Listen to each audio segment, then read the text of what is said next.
ఈరోజు దేవుని వాగ్దానము. నీకు వాగ్దానం ఇచ్చిన దేవుడు నమ్మదగిన వాడు, విడవడు, ఎడబాయడు. Praise the Lord. అందరూ బాగున్నారు కదూ? మరోసారి దేవుడి మహాకృపను బట్టి ఈ ఉదయకాలమే ఆత్మ ప్రేరేపణ ద్వారా దేవుడి వాక్యాన్ని మీకు అందించాలి అనే ఉద్దేశంతో ప్రార్థనాపూర్వకంగా ఈ మాటలు మీకు అందించడానికి ప్రభు కృప చూపుతున్నారు.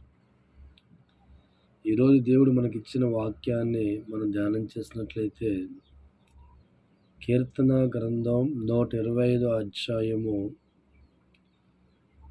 1-2 వచనాలు మనం ధ్యానం చేసుకుందాం.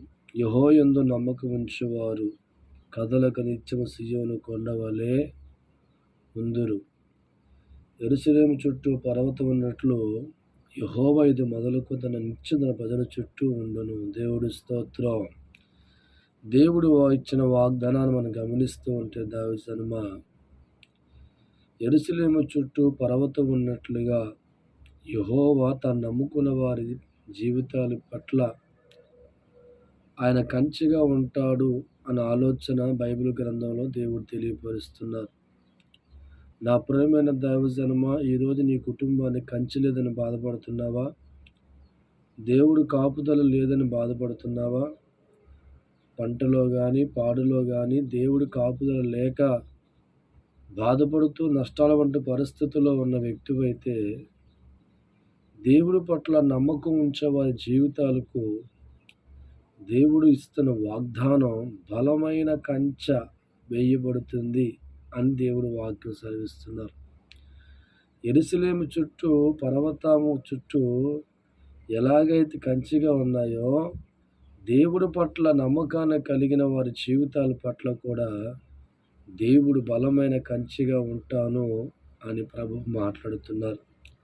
ఈరోజు నువ్వు దేవుడి పట్ల నమ్మకాన్ని కలిగిన వ్యక్తివైతే, దేవుడి పట్ల విశ్వాసాన్ని కలిగి జీవించి ఉన్న వ్యక్తివైతే, నీ కుటుంబానికి నువ్వు కలిగిన సమస్తానికి కూడా దేవుడి బలమైన కంచెగా ఉండబోతున్నాడు అనే ఒక మాట నీకు తెలియపరచడానికి ఎంతో సంతోషిస్తున్నా. ప్రియమైన దైవజనమా, ఈ ఉదయకాలం దేవుడు నీకు ఇస్తున్న వాగ్దానం బట్టి ధైర్యం తెచ్చుకో. ఎందుకంటే దేవుడే నీ కుటుంబానికి బలమైన కంచెగా ఉంటున్నాడు. దేవుడే నీ యొక్క పాడికి పంటకి బలమైన కంచెగా ఉంటున్నాడు. దేవుడే నీ కుటుంబ సభ్యులకి బలమైన కంచెగా ఉంటున్నాడు. దేవుడే నీ చేతివృత్తుల్లో ఆస్వాదించడానికి కంచెగా దేవుడు ఉంటున్నాడు. కాబట్టి ఉదయకాలం దేవుడు నీకు ఇస్తున్న వాగ్దానం, ఆయన నీకు నీ కుటుంబానికి బలమైన కంచెగా ఉంటున్నాడు. దేవుడు స్తోత్రం. యోబు గ్రంథంలో మనం మాట గమనిస్తూ ఉంటే దావజనమా, అక్కడ దేవుడు రాయించిన మాట, యోబుకి, యోబు కుటుంబానికి, యోబు కలిగి ఉన్న సమస్తానికి కూడా నువ్వు కంచె వేసేదు కదయ్యా అనే అపవాది మాట్లాడుతూ ఉంటా. ఎంత మంచి ఒక మాట. యోబు కుటుంబానికి దేవుడు కంచెగా ఉన్నాడు. బలమైన కంచె వేసి, దాని కారణం యోబు దేవుడు అంటే భయభక్తులు కలిగిన వాడిగా ఉండి దేవుడి మీద నమ్మకంతో ఉన్నాడు కనుక అతని కుటుంబానికి, అతని కలిగిన సమస్తానికి కూడా దేవుడే ఒక బలమైన కంచె వేశాడు.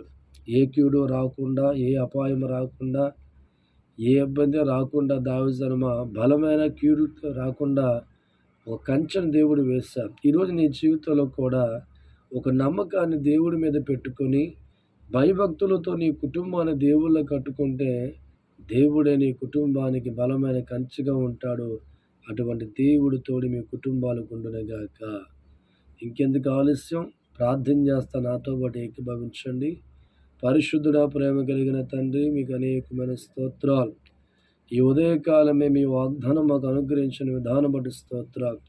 వాక్యమైన ప్రతి ఒక్కరి పట్ల నీ బలమైన కంచె అనుగ్రహించమని యేసుని అడుగుచున్నాం తండ్రి. ఆమేన్. Praise the lord.